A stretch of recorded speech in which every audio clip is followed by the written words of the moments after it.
What's really good, everybody?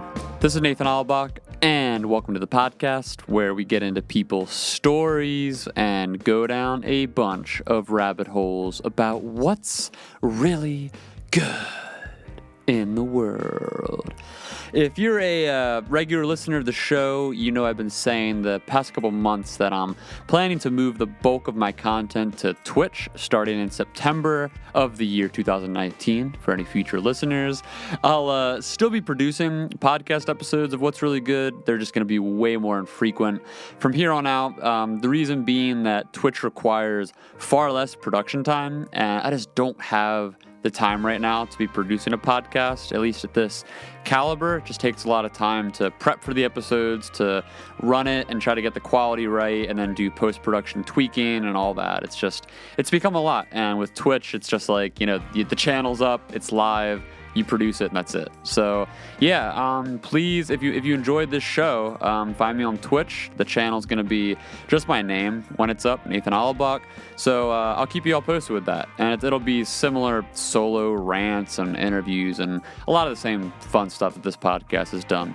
Anyway, but yeah, thanks so much for listening and supporting my work. It means a ton to have people to share all this with, and I just don't know what I'd do without all of you. So let's just jump into this thing today. I had on my online buddy, Matt Allaire.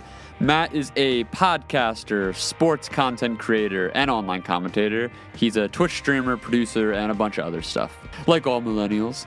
We have been trying to do this forever and finally got to work here. We talked about how he got into the social and digital space as a content creator.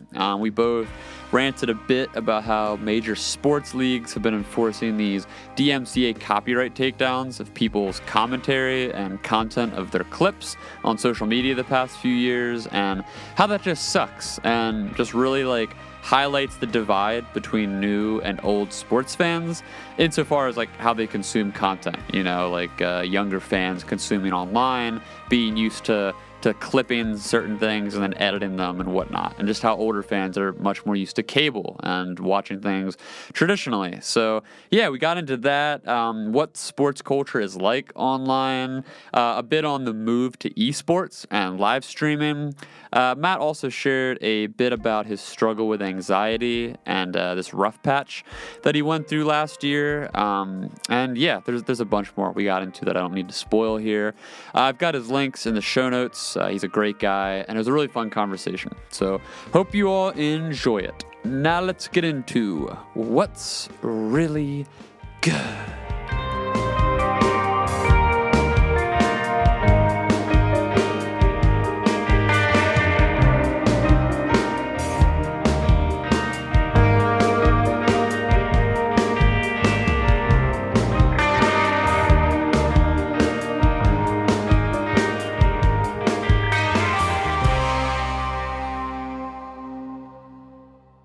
Matt, thanks for coming on the podcast.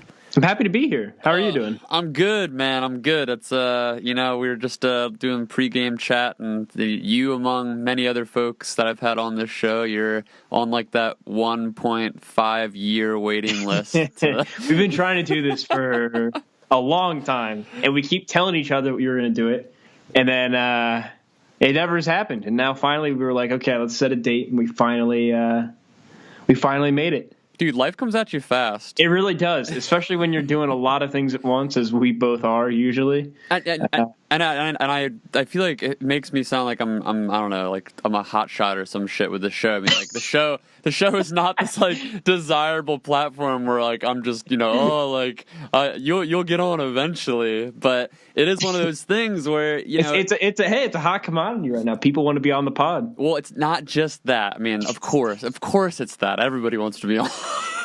but there is a waiting list that is so long you guys wouldn't believe. It's terrible. It's crazy. It's terrible. But you alluded there. I mean, on a given month, right? I mean, I might have 2, 3, 4 podcasts scheduled among the rest of the things in my life that I'm doing. So if the week comes and we have something scheduled, but then something comes up and one of us can't do it anymore, it isn't just oh, Matt, yeah, we'll jump on it like this time next week. I'm like, oh wait, no, we got to go months out to book this properly. It's a great time. It's a great time. Oh, it's terrible, man. And you're never busy. So. No, I've got tons of free time on my hands. Just, Exactly. I'm a very free-flowing guy. Exactly. But dude, let's before we jump into all the different various topics that I know we can both ramble about, let's just give people some background, I guess, and give myself some background because I know definitely. enough of you, at least from following you on Twitter for the past year and a half or so, but I don't know too much about how you came to the online sports world and commentary and all the various things that I know you do. So why don't you just give a little bit of background? This will be a funny story. So how I got initially, I've been on Twitter for a long time, but the account that I currently have that I use like my main account, I've only had for I think it's going up 4 years, I think. Okay. I think 4 years. I'm about to check now because I want to fact check myself because it's going to bother me if I get it wrong. Oh, it's 5 years. Okay. 5 years. But I've been on Twitter for a lot longer than that. And this account started as exclusively a Cincinnati Reds fan account. And that was it. And it was only talking Reds, only talking that type of stuff, right? Mm-hmm. Then I expanded to be only Cincinnati sports. And then I eventually expanded to be all of Ohio. And then eventually I'm like, why the hell am I doing this? Why don't I just make it myself? Because at that point I had 10,000 followers. I was like, why am I doing this? There's no point in building a brand that I don't really plan on using for much in the future. Right. So I did this whole thing, did this whole rebrand of sorts. And I said, I'm going to keep talking about the same stuff, but just it's going to be my name. And then I got incredibly lucky and got verified within the first month of switching over. I got ridiculously lucky. I still don't know how. And then from there, it just was kind of I've stayed pretty stagnant for the last year, but that's a big accomplishment for me because I'm not really trying to grow. There was a point where I was constantly pushing out stuff, trying to grow. So the way that I grew my account to begin with is I mean, you remember Vine. I mean, that was right. huge, but I used it in a unique way. I mean, I had over 300 million loops on Vine, wow. But nobody would ever know that. It's not I wasn't, my face was on anything. It was always clipping sports things, clipping things that were happening. And I would be the first person to have it out every single time. That's and it so would be wild, man. And I would be the first person to have it on all my accounts. I would be the first person to have it up. And then my Vine would get shared instantly by all these big accounts that followed me because they knew that I would have this stuff up before anybody else. So anytime there was a big event that was happening, I was constantly doing that. Does that make sense? Oh my God. Yeah. So, but then eventually I learned how to make GIFs. Yes, I say GIFs. How to make GIFs that were really high quality really quickly and push them out really fast. And then I kind of have had to stop doing that recently because of DMCA stuff, and I'm scared of that now, which sucks because, and we'll get into this, sports is really dumb about how they handle DMCA stuff, but we'll discuss this later. And then my account got banned for a month and a half because I was using music in videos. So yes, the biggest thing that I had going for me was the Titanic videos. I was the first person to do it on Twitter, along with the person who did it the most on Twitter, besides the people who literally branded their entire account Titanic hoops or Titanic whatever, right. And did it worse than I did. Can you just explain that for people listening? Essentially what it was if there was anytime there was a major sports moment that happened, I would put Celine Dion's My Heart Will Go On in the background of it. And let me tell you, it's incredible. And it was a good bit for a year. And then I got really tired of it. So part of me is really glad I don't have to make them anymore because it got really tiring. And it was one of those things that's really funny and really good because you're getting millions of views and it's going really well. And all this stuff is doing really well. Right. And then you're like, I hate this. Because now anytime that any major sports thing happens, I get 15 DMs do a Titanic. And now that I got suspended for doing them, I have a good excuse that I never have to do it again. And I'm actually kind of happy about that because there's no reason for me to ever do that kind of thing again. So when I first came back, I did a rendition where I took a Reds walk-off thing and then sang My Heart Will Go On over it. That's perfect. Which was great. I'm a very talented musician and vocalist, so it worked out really well for me. It was perfect. That's beautiful. Yeah, I definitely want to get into just this whole DMCA like copyright. I have lots of thoughts on issue. I know you do, and like, and obviously this impacts everything you do. I mean, this is like the centerpiece of your personal brand in a way. So we'll jump into that in a bit. I mean, like, just to kind of give, I guess, me some background too on like how, like, so I know this is how you initially started the account, then like getting into Ohio sports and then kind of like growing it from there. But I mean, what made you, I guess, want to commit this portion of your life to spending this much time online, like building an audience like that? Like, were you, Well, I mean, obviously you were a sports guy growing up. Yeah, definitely. So there's that. But I mean, like, what, like, outside of that, like, was this something you saw as a career opportunity? Was it just a hobby? Like what made you do it was something that I just enjoyed doing, and I was doing it anyways. And then I realized the potential of growing an audience, and I was like, well, I'm enjoying doing it, and I'm growing an audience, so I might as well like keep trying, like doing it well. And that was kind of the case for a while. And then I would say probably within the last year, I'm just kind of more enjoying social media more than like pushing it, because I worked in social media for a year. I ran some stuff and I didn't really enjoy it a lot. And I think that there's a lot of stuff that goes into that. Like, there's a lot of situational things that went into that. That was nobody in particular's fault. It was just, I was young. I was still very inexperienced and blah, blah, blah. But it was something that I was like, well, this is a different type of thing. So now I've been kind of focusing on just kind of enjoying it for what it is and randomly ranting about things, which is a lot of fun. And I don't know, like I'll throw things out periodically that are good and that are like I try on the content. But then other times it's like, well, I'm not really always trying to put out the most incredible things. Sometimes I'm just like, hey, Sony sucks, and that's the entirety of what I have. Are you a happier person now, you think, now that it's not? Oh, definitely. Oh my God, yes. Oh, jeez. Yes. Now that I don't have to worry about, because everybody caught up. For a while, you like the viewers had to be the one to push the highlights of sports stuff, and it was infuriating because I would beat the Reds official account to a highlight by 10 minutes.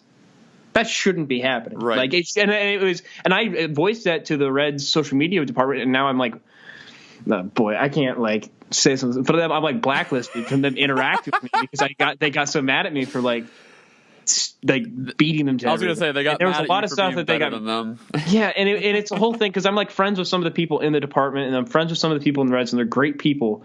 But like, I don't know. It's a frustrating thing because luckily they have people there now who are really good, who are like some of the people they brought in this year who I'm friends with, who I've been. Ironically, one of the guys who was running one of the big accounts who would use my vines is now one of the guys who's helping run the Red Social. Oh, wow. So we have a connection. He's really good. So he gets the entire thing because we've been doing it for 5 years. Mm-hmm.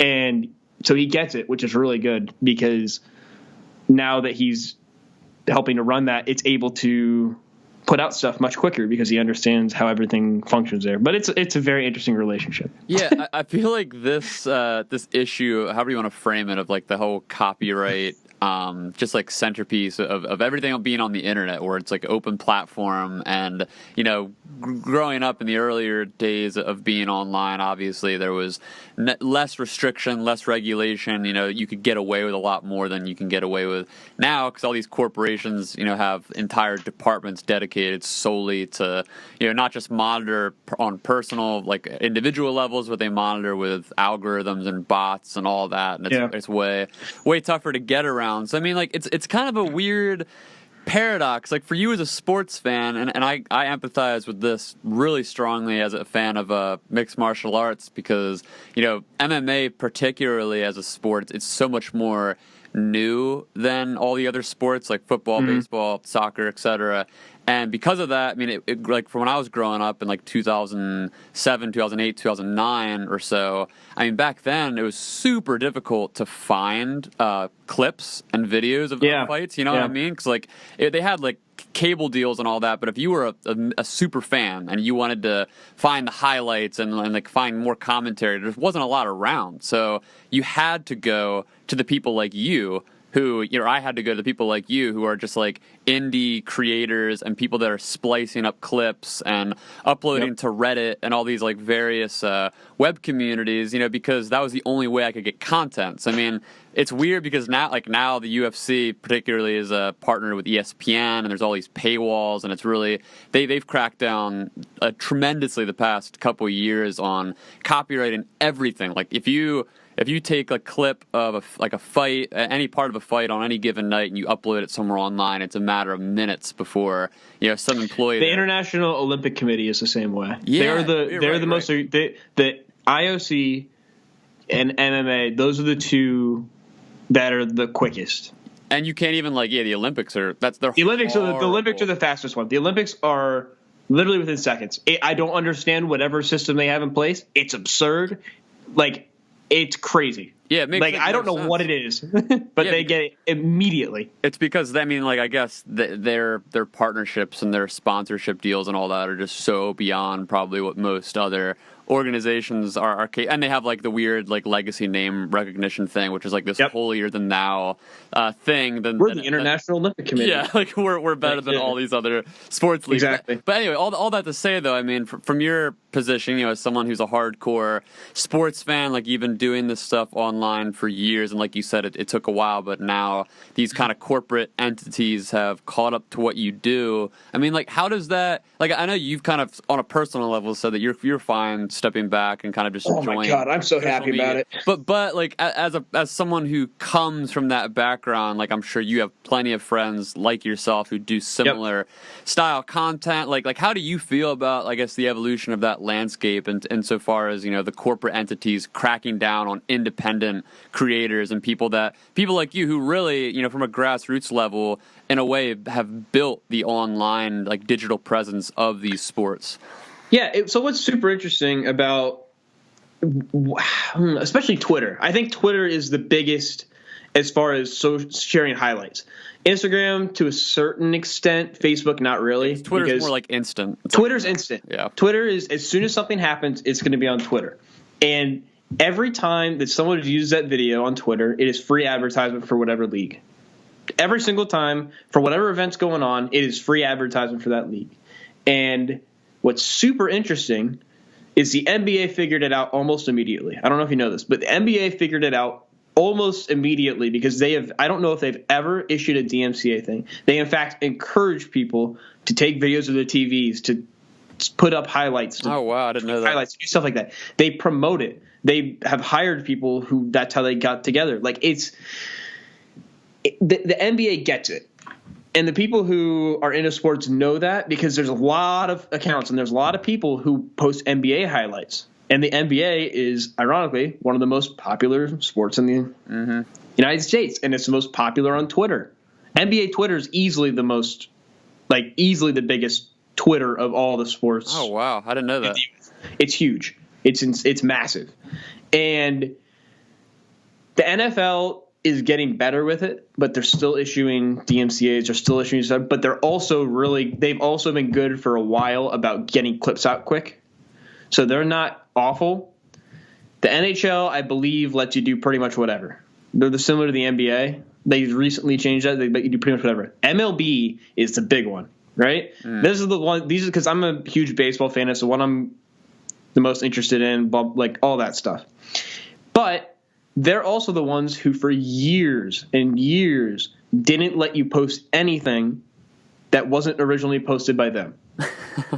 And so you had to find work. That's why I used Vine for so long, is because it wouldn't ban my Twitter account. I got my Vine account deleted probably 7 or 8 times. Wow. Because MLB would constantly do DMCA takedowns on my account and just take down 6-second highlight clips.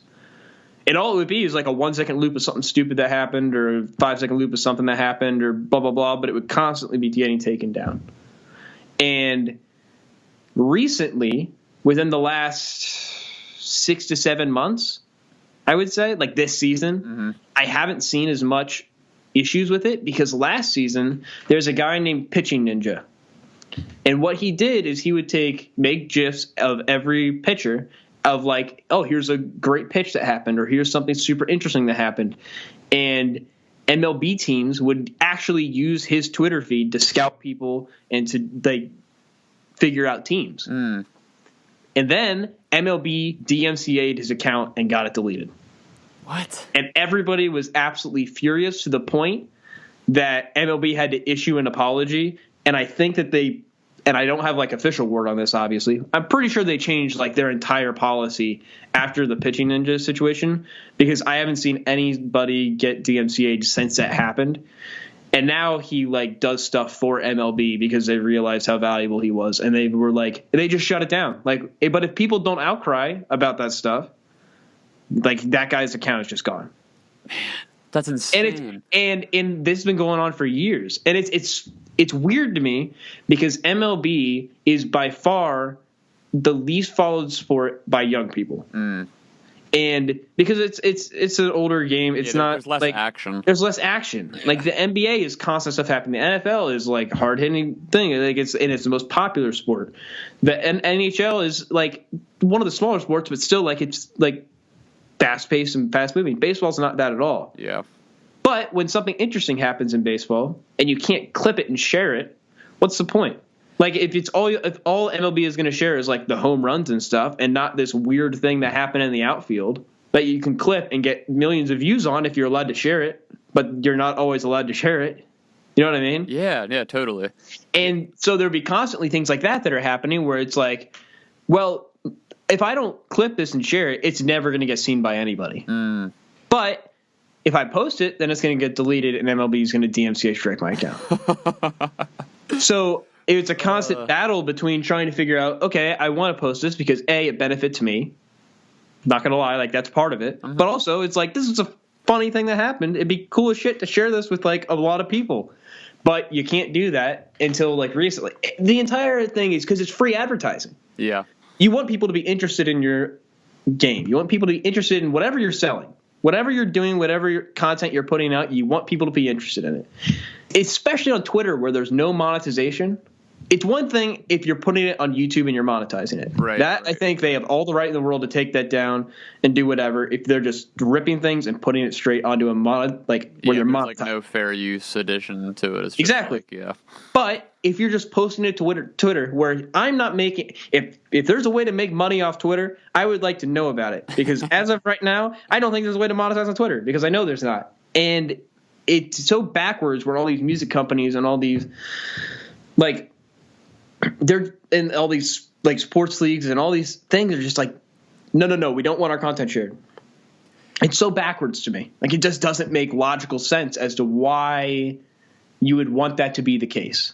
Yeah, does that make sense? Yeah, no, totally. I view it like it has the reverse effect of what they want, because they're viewing it as a strictly legal issue where it's like, oh, here's somebody stripping our copyrighted content. We have to take it down. Yeah, and what's interesting, and I've talked to MLB employees about this, and they're like, and the answer I've always gotten is, we want to drive people to our website so that we get the ad revenue on our videos on our website on MLB.com, where you can go and watch the videos and watch the highlights.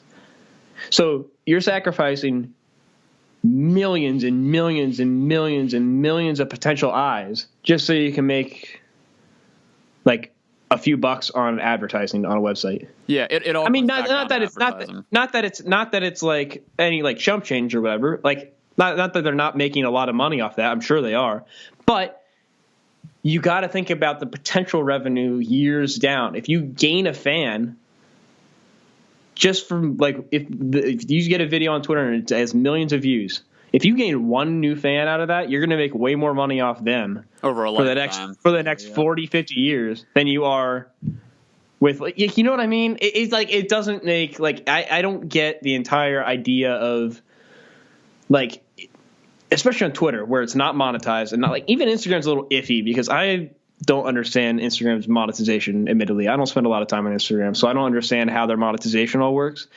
But like, I don't know. Do you get totally. I was gonna jump in and say, I mean, it's a short-sighted way of trying to skim off a few extra bucks with the advertising dollars, like you said, because from the legalist standpoint, it makes crystal clear sense. Like if you're looking at this from a strict bottom line perspective, like you said, I mean, hey, we got to draw more eyeballs to our sources to get those ad dollars. That's the reason we got to do this. Okay, that's fine. Except the problem with that perspective is that the types of people who are going to you got to split into two categories. Like one is the traditional sports viewer, and this is the person who has cable television. They watch these sports on ESPN. Then after the games, maybe they miss a game or something, they'll go to the websites and they'll catch the highlights and look up the recap and all that. Like those are your traditional fans. They're old school. They're probably over 40 up at this point.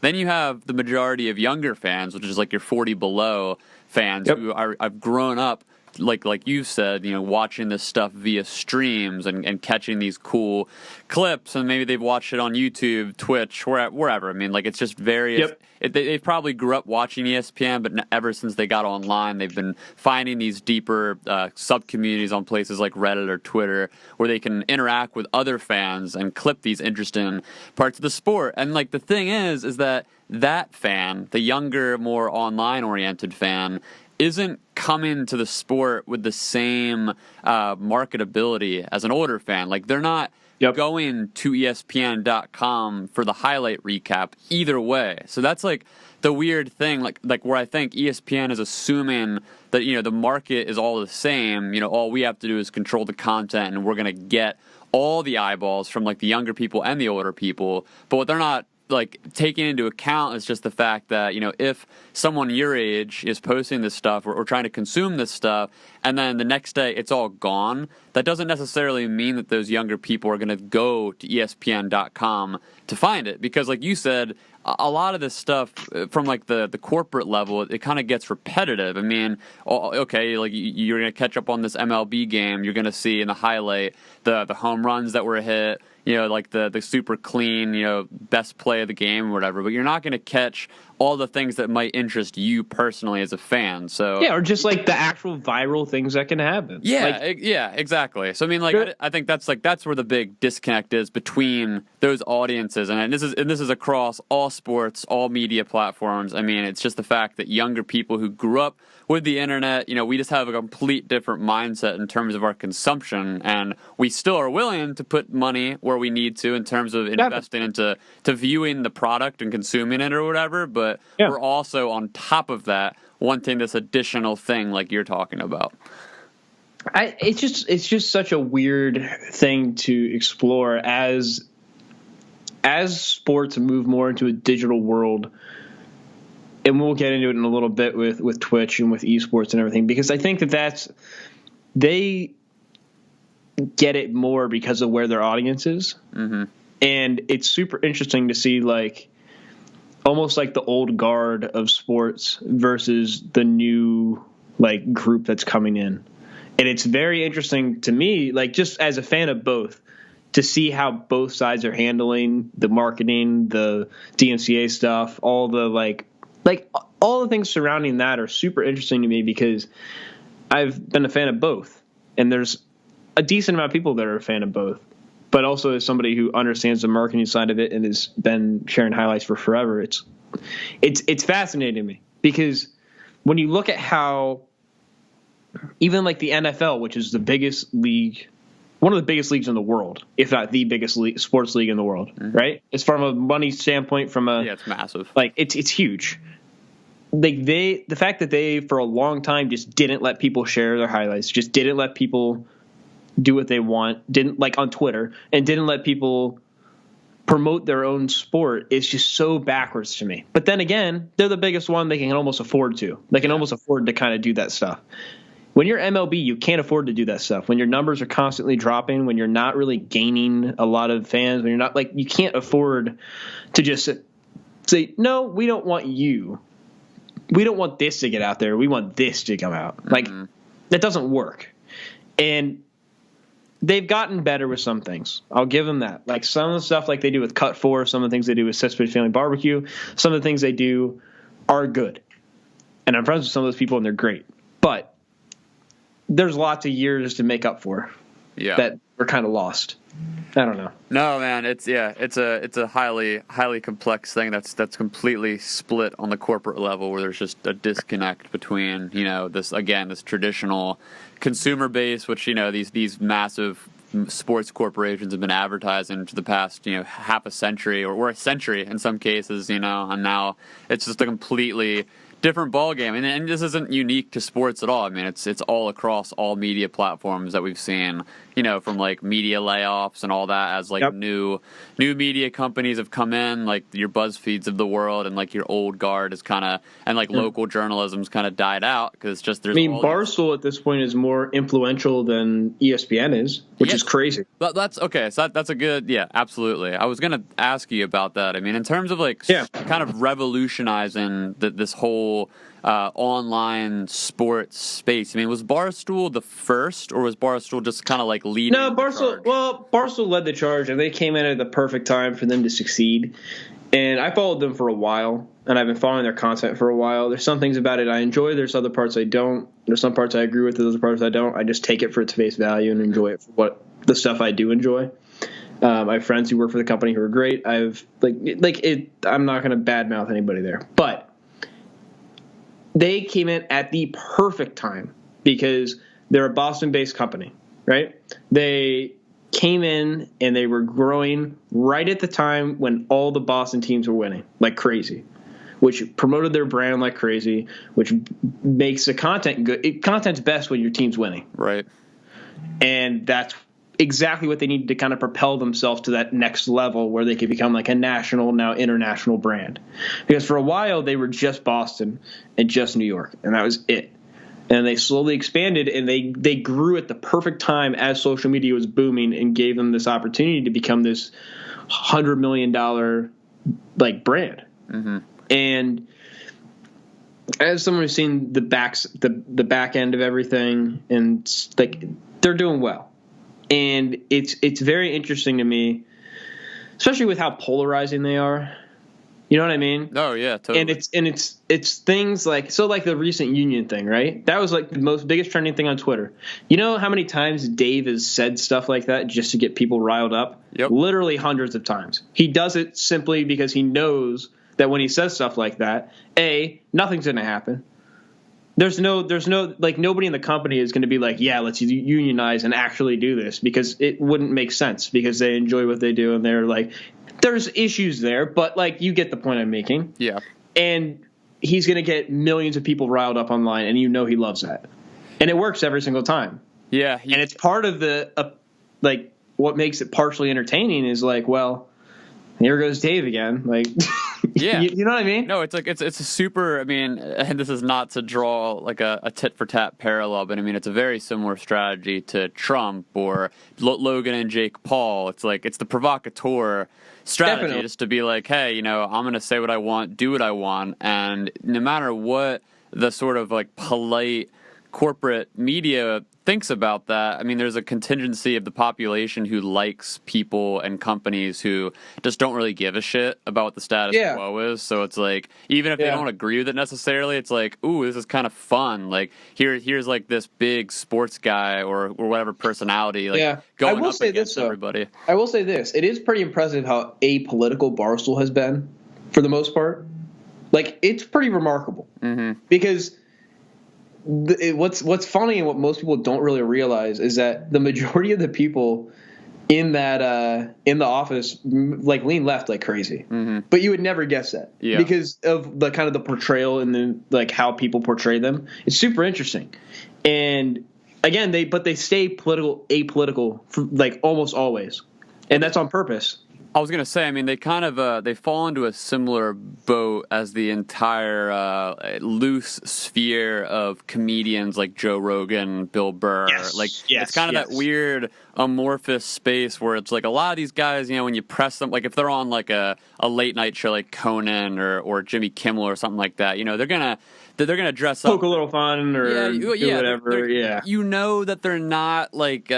Far right or far left. They're kind of somewhere in this like gooey middle. Yeah, and like which is where the majority of people are. Yeah, so that's I think we've even had this discussion before about like politics on Twitter and how that all plays out, because it's super interesting. Yeah, and like the politics on Twitter, like obviously Twitter, especially above other platforms, it favors the most extreme ideologies for a reason, because everything on is both sides, crazy. It's hyper focused in that way. But I mean, like just to kind of tag on to your point there. I mean, though, I think it makes sense that Barstool, like from a strictly like political stance position, I mean, it makes sense that they're quote unquote apolitical, because their entire brand sort of, it leans into this center right ish camp, kind of like libertarian ish, where it's just like, we don't really give a shit, like stay out of our way. We're gonna say and do what we want. Like, we're not gonna pander to the crowd. So it's kind of, you get that large audience, which falls into those comedian circles too. Yeah, and it's super interesting because I don't know, the whole portrayal side of things is also very interesting to me, because there's one side of it where it's like, Barstool fans are going to say they do no wrong ever, which is not true. That's not true. Mm-hmm. But then there's the other side where it's like, any little thing that Barstool does, they're the worst company ever. They're all pieces of shit. They're all like you know what like it's the entire Deadspin scenario. I'm sure you've seen that. Yeah, right. It's like anything that Barstool does, Deadspin's going to like say they're the worst company ever for. Be some Meanwhile, Deadspin has done infinitely worse things, like as a company. Yeah. But like, it doesn't matter. Like, there's no like morals in all of that in that side of the game. I'm not saying Barstool has it, but you get the point I'm making. It's super interesting because, especially on Twitter, you see both. It's like the extreme sides of things, like you said, and people really struggle to find middle ground on a lot of stuff. Yeah, and companies the size of Barstool, I mean, like it's impossible to, like, if you were gonna play the game, like if I'm Barstool as an entity and I'm gonna play the media game and try to get more of this establishment media and audience to kind of accept me as a company, you're going to lose that game every time, because you don't really have a moral high ground. One is as the type of company, but two also is just the space that you work in. Like I said, it's kind of that weird, mushy, like center-ish, center-right camp, and like it kind of also falls in line with companies like BuzzFeed in a way, where like you kind of got in at the ground level of like internet culture as like the sports mantra. So you're no longer and you got to wonder what the life cycle on it is too, right? Because there's a certain point where it's like, BuzzFeed is at the back end of its life cycle, in my opinion. Like, exactly. And it's been going for years now at this point, where it's been on a decline, and Barstool's, there's a lot of things that go into it, because there's some things they're doing well and other things are not. Like, and we'll get into this in a minute, like with their Twitch, it does really well. They have stuff set up that does really well on Twitch that's more valuable than people realize. And there's things like that where it's like, okay, maybe they're doing the right thing and they realize the direction things are headed. But then there's other times where you're like, what are they doing? And it's the same thing with BuzzFeed, where you're looking at it like, what? Like, they just didn't adapt. Yeah. They've done some things like with YouTube and with other things, but the website, they just haven't adapted, like, at all. And they don't really have like a podcast presence, I don't believe, unless they've bought like rights to stuff. But I don't know. No, it's all super interesting to me, especially when you look at, and we'll move into this. I'm kind of wanting to talk about it, the Twitch side of things with esports, and how's that's like that, if we're looking at, that's the next frontier. Yeah, no, 100%. And it's already here. It's already here, 100%. And there's people who are in on the ground floor of it who are going to make so much goddamn money off of it, and they already are.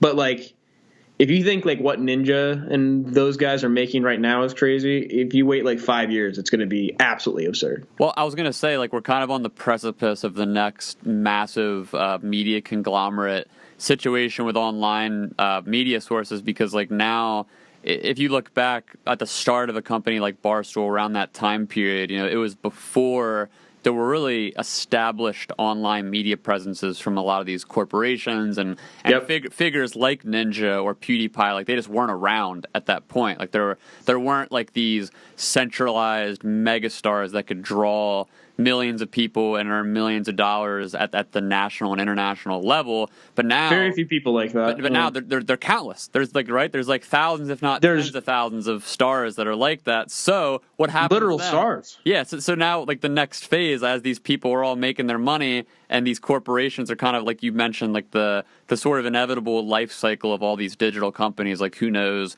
where Barstool is on that scale? But you have to think, at some point, a company like Barstool will either go under or transform or merge into another company.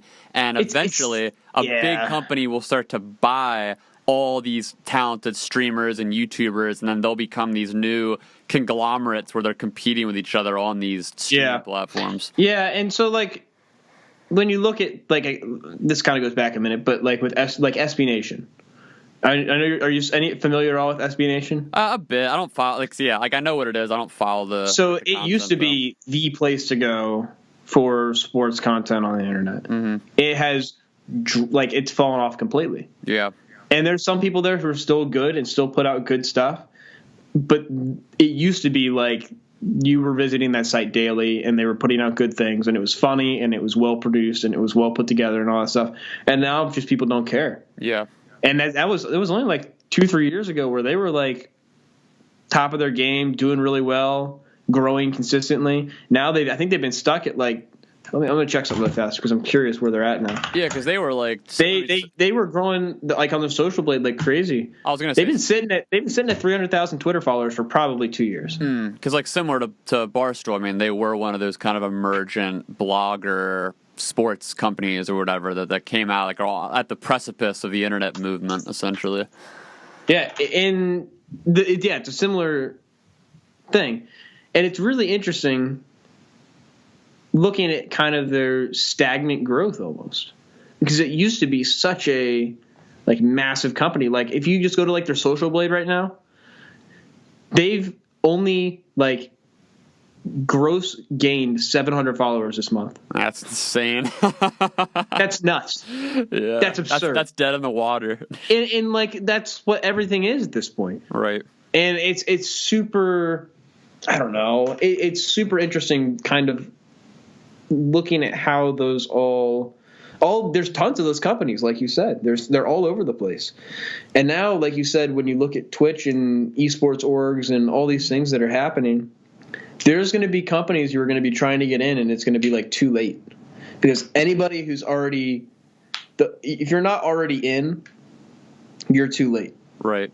And that's the same situation that it was previously, too. And that's the thing with a lot of these sports companies. I mean, I like the parallel to BuzzFeed in this way with Barstool and BuzzFeed, because both companies are massive media conglomerates that also have targeted in on their audiences. And BuzzFeed, over the years has done just a great job. It's the same thing as Barstool. It's like whether you love them or hate them, when you look at the types of videos and the types of articles they do, they deliver to a very specific audience over and over again, and they eat it up. Yeah, and like I've done like our company, we've done advertising with Barstool before. Like we've done video ads with them, and they do well. Yeah, I was just gonna say. I mean, like very few media companies can deliver the level of not just like impression and engagement wise, like not just like your metrics, but actually reaching the specific target markets and having because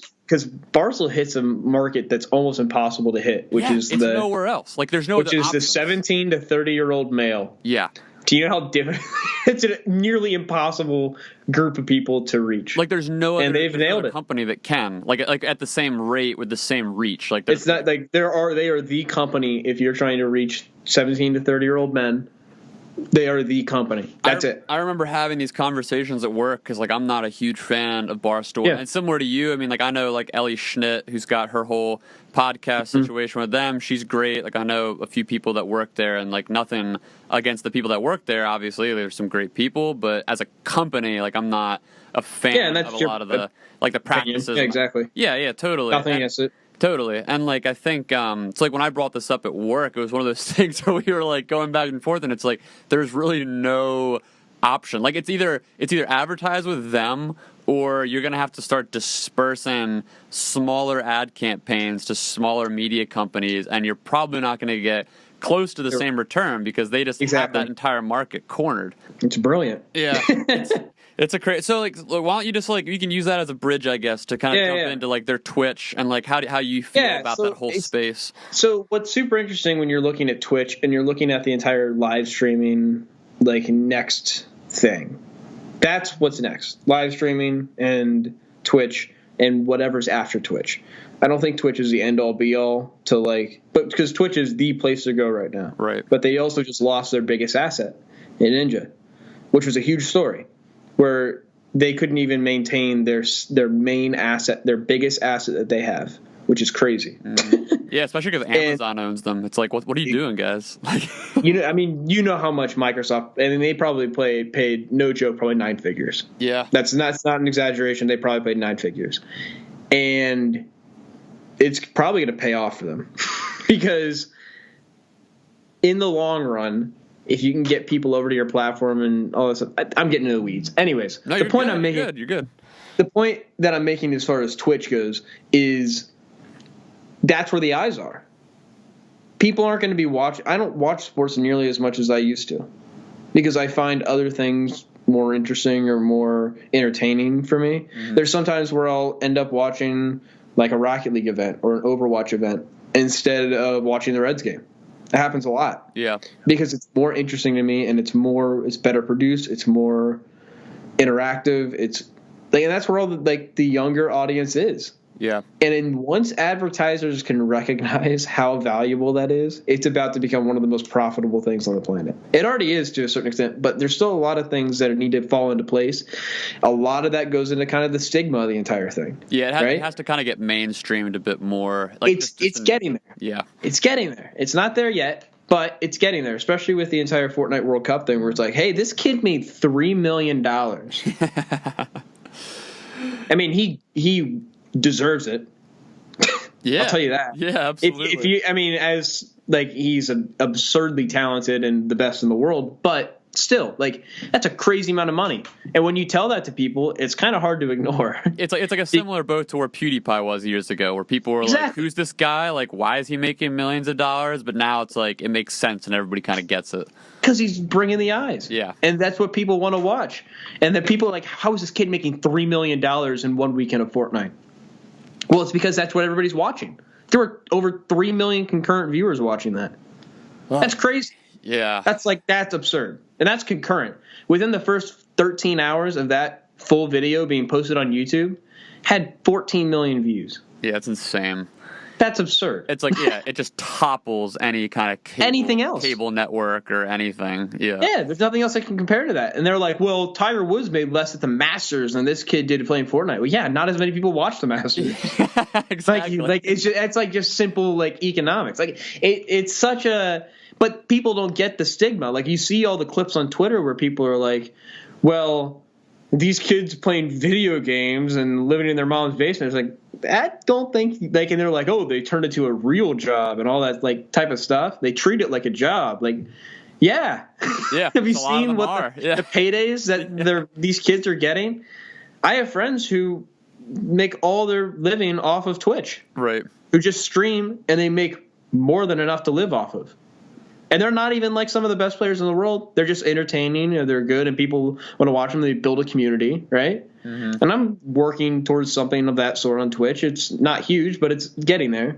You've got more followers than most people I know. Hey, it's a work in progress. Yeah, and it's all about just building the community, and people will come and support it, and it's pretty incredible. Like as an example, like when I did the fundraiser I did. We raised $1,300 in 12 hours. That's crazy. That's crazy. Yeah. And if I did that on Twitter, there's no way I gained that kind of thing. But there's a different kind of like. Does that make? Do you know what I mean? It's more. Yes, absolutely. It's more integrated. People are following you. Like you're getting a much more personalized definitely thing. Like we're on Twitter. Twitter is is phenomenal for building a personal brand that is stripped down into sound bites and very neat and tidy, little clips of yourself, and you can kind of like pick and choose what you want people to see, what you don't want them to see. Yep. And it's bare minimal effort. Like I can spend as much time as I want or not want, like tweeting stuff. But it doesn't affect it only affects my life insofar as my personal like sanity and my headspace. Whereas like Twitch is an actual commitment where you're putting your body and your voice and your entire personality behind a screen, and people that tune in are tuning in because of that, which is a much more personal and integrated format for building an audience and getting anything done. I mean, you're much more likely to donate $1 to someone when they're right in front of you speaking at you through a screen versus someone just throwing up a tweet that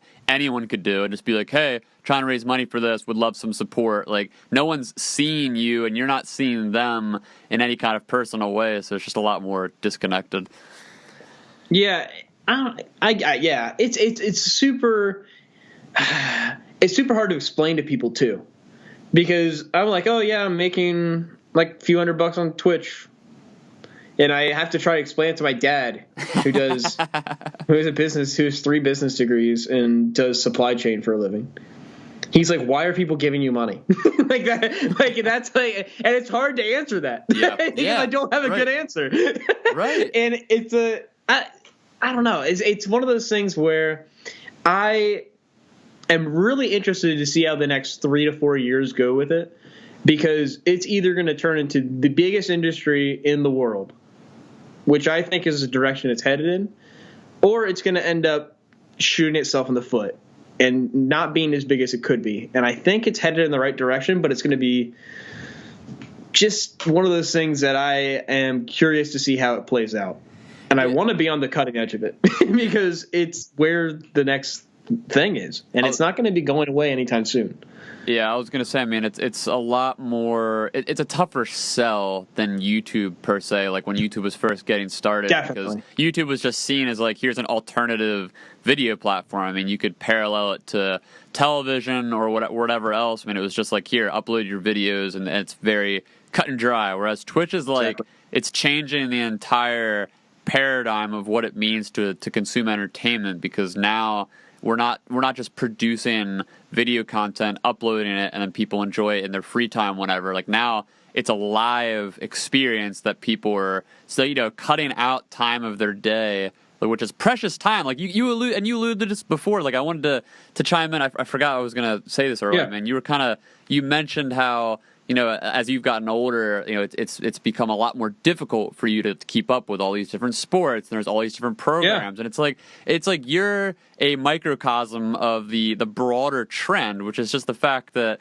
it's a cliche at this point, but we're so inundated with information and options for entertainment that it literally like the traditional consumer is dead. Like there's no traditional consumer. Doesn't exist anymore. Yeah, like they're not. Unless you're 80 years old, it's not existing. Well, that's what I was going to say. Like they're not being born anymore. Like they're still out there, like older generations, but no one being born today will grow up to be a traditional consumer, and that's the kind of problem when it comes to all this like monetization and mainstreaming something like Twitch and understanding the advertiser model, because like all these traditional industries which have like largely control all of our media consumption, like the Amazons of the world and the Netflixes and these massive corporations, and like your ESPNs, your Foxes, like all these are the companies that have either ruled for a really long time or they currently rule the whole space, and they do so by controlling a very niche, very specific mode of content. Like Netflix controls video streaming, like Amazon is now controlling Twitch. And it's interesting to see how Netflix plays out. That's one thing that I'm really curious to see how they do in the next year. Yeah, like if they stay on top or if another. Yeah, I don't think they will. Yeah, I don't think they will. They're losing it, man. I mean, like their value is going down like crazy, especially once the new NBC thing comes out and the Disney thing comes out. Yeah. Like, if you look at, I like measuring it by, like, if you look at last year's, what was it, like the Emmys or whatever it was, where they tied HBO, I think it was, in terms of like the awards, and that was a crazy thing because they're producing way more content than HBO, they're way more relevant and all that, so people were like, oh damn, like Netflix taking over. But I'm pretty sure, I don't know what the numbers were, but I'm pretty sure this year HBO is nominated for more than they were. And HBO puts out like not even a fraction of the amount of content that Netflix does. So like Netflix just throws everything at the wall and hopes some of it sticks. Yeah, exactly. Whereas like places like HBO, it's like actually committed to more quality programming, and that actually keeps people, because like you can tune in. Like I'll subscribe to HBO for a given month just to tune into a specific show. Whereas sometimes I'll sit and watch Silicon Valley. Like I'll sit and watch whatever. Like there's so many different things on HBO that are just incredibly well produced. Yeah. Whereas on Netflix, you can't just click on something and it's going to be good. Yeah, you're going to go through some shit shows. Exactly. On HBO, if you click on something, there's a 99% chance that you're going to click on something and it's going to at least be well made and well produced and a good show. Yeah, exactly. Which is, you can't say the same about everything else. I don't know. Like, it's one of those things where if you like look at where the trend's going for Netflix, it's not good. Yeah. And I'm curious to see how it plays out for them. And especially when, like you said, where it's these huge corporations. Netflix is massive. Like Amazon is massive.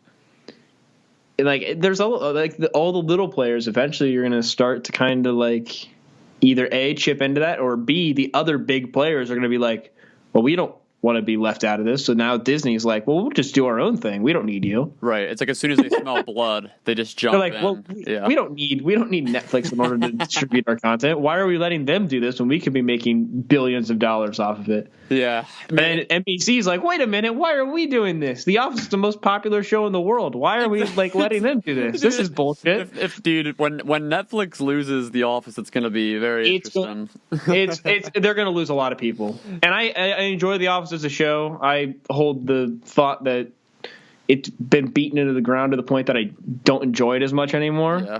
But it's still a very well made show, and I enjoyed it a lot the first couple times I watched it. Oh my god! But like the value, like there's a lot of people who think it's the greatest show ever made, and that it's unbelievable, and that it's going to be they want to watch it like hundreds of times. Dude, my wife has literally rewatched the entirety of The Office. That's I think absurd. four times in the past 3 years. That's crazy. Yeah, so like it's a good show. I don't like she's that customer for the but there's a ton of value in that, and there's a lot of people like that. Yep. And I mean, to lose something that valuable is going to be. I mean, it's easily the most watched thing on the platform. There's no question in my mind that is it's got to be that and Friends. And aren't they losing Friends too at some point? Losing Friends too. Well, they've like gone back. They keep getting it back. I think like there's like the contract. I mean, they already gets lost up and then they buy it again. They already lost the one thing they had on me, which was Always Sunny. As soon as that was off, I think I canceled my subscription as soon as that went off. Oh, because man. I was like, there's no real like. That's the only thing that I really cared about, like having available to me, like on like an HD thing, like immediately. I was like, yeah, screw this. I'll just watch it like on a fucking pirate thing. Yeah. But like, like it's such a, I don't know. Like it's one of those things where you look at the people who are behind it and are they going to be able to pull this out? I don't think they are, unless they're able to pull like some ridiculously good original content out of their ass. I don't see it happening. Well, and again, it kind of goes back to this whole idea of like living in this inundated information entertainment age where like a show like The Office, it created a similar effect to like movies like Harry Potter or like the Marvel universe. Like these are things that people get so immersed in. They're cultural events. Yeah, exactly. If you haven't seen it, then all of a sudden you're out of the know. Yeah, and that's sorry, I was just going to say like we're seeing less and less of them. That's why they're becoming such hot commodity items because like it's so much more hard to produce something on that level. Like I mean, I think Game of Thrones is probably one of the most recent ones, and like it's big, but it's not as big as The Office. It's MCU. It's Game of Thrones. It's The Office. The last we saw was like Breaking Bad, maybe. Yeah, like Breaking Bad had a similar one. I think. I mean, but it's like it wasn't the same level, but like the same. But it was big. It was big. It was big, and then Harry Potter was probably the last huge one where it was like everybody's talking about. Yeah, like they created like a theme park around it. Exactly, and Star Wars to an extent. Yeah, I think is those are old though. So that's what I'm saying. Like, exactly. There's so many legacy Not that brands funny. like Marvel, Star Wars. Like these are. This is where I'm going to give my pitch to make Mr. Robot the new thing. Dude, Everybody love go watch Mr. Robot. Everybody go watch Mr. Robot right now. I've been fucking promoting this show like it's the end of my it's like I own it. I've been like forcing people to watch it. Everybody watch Mr. Robot, please. It's available on Amazon Prime. Popular. It's crazy. It's available on Amazon Prime for free if you have Amazon Prime. You have no excuse to not watch it. Everybody has Amazon Prime. Hashtag ad for this podcast. I swear to God, I will shill out my life for like Sam Esmail and what he's doing with that show. I've watched it like 4 or 5 times at this point. I'm doing another rewatch soon because it's that good. Yeah, it's brilliant. But I mean, it's the best show on TV. Oh yeah, no, it's phenomenal. Okay, I'll get off the. You're fine. Yeah, shut up. Just to tie it back, though, I mean, it goes back to this idea, though, that I mean, these new models like Twitch, they're built on niche communities like yours. Like you're someone who's making hundreds of dollars by a small audience, but that audience is locked in to you, and it's you can scale that up to someone like Ninja, and that's kind of the new field of advertising. Like eventually we're going to get to the point where there's very, very, very few hot commodity enterprises like a Harry Potter, Marvel, Star Wars. Like those things are dying because it's so difficult to break through all the clutter. Yeah, it's like everybody's competing for attention. So like, what can you do? Like back when Harry Potter was the big thing, there was what was the competition? Nothing. There was Lord nothing. of the Rings. That's it. And like Lord of the Rings is like a different audience. Like it wasn't even the same. And those movies sucked. Oh my god. like I mean, let's be honest. Those movies were not great. Harry Potter, you mean, right? Oh boy. Oh god. Yeah. There were some of those movies that were really good, and others that were. Oh, dude, like rewatching. I just rewatched a couple of my wife. They're not as good on the rewatch. I'll say that. Yeah. They're not as good on the rewatch. They're really good the first time you watch it, like after you read the books, and then you watch it, you're like, this is awesome. And then you go back and you redo it, and you're like, this kind of sucks. I will say this though, the books hold up on when you reread them. Yeah, they hold up. The movies do not, because the books are really well written. Dude, some of the CGI decisions that they made. Oh my god, it's so bad. Yeah, and like but you don't really think about it until like you're looking back on it, right, I guess. Exactly. Where you're like, man, this is trash. Yeah. Like some of the first movies have terrible CGI. Oh my god. But at the time, like when you first are like enjoying it, you don't really care. And it's like the kid actors too don't help. Yeah, that's true. Yeah, it's a mess. But no, that's I was rewatching Fetch with Ruff Ruffman this morning. Oh, which yeah? I realize the audience that listens to this, unless they're my age, will not know what that is. And for those of you who don't know what that is, I'm going to let you look it up and figure it out for yourself, because it's a very good show that is targeted towards about 9-year-olds. And I haven't watched it in probably 12 years. And then I went back and rewatched it this morning. It was a great time. Dude, kids shows are seriously, like, they hold up way better than most adults. Way better than you'd expect. Yeah, like it's like I was like, man, I expected this to suck, and it's actually not bad. It was semi-entertaining.